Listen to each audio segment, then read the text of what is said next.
फूट फक्त 90 मिनिटात सर करून first and youngest climber of highest peak of Sahyadri range त्या ठरल्या आणि लगेच 9 एप्रिलला त्यांनी निलगिरी रांगेतील गड्डा बेटा तामिळनाडू राज्यातील 8752 फूट 50 मिनिटात सर केला आणि 30 मिनिटात त्या खाली उतरल्या.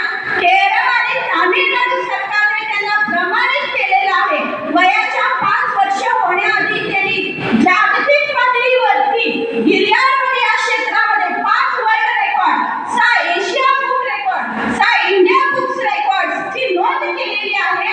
आणि हे सर्व करत असताना ज्या महाराष्ट्र भूमीत आपण जन्मलो, ज्या छत्रपती शिवरायांच्या भूमीत आपण जन्मलो, ज्या गड किल्ल्याने आपल्याला स्वराज्य निर्माण करून दिलं, ते गड किल्ले सांभाळणं, त्यांचं संवर्धन करणं हे आपलं आद्य कर्तव्य आहे. आणि अशा पद्धतीनं 62हून अधिक गड किल्ले स्वच्छता संवर्धन मोहिमा यांनी राबविल्या.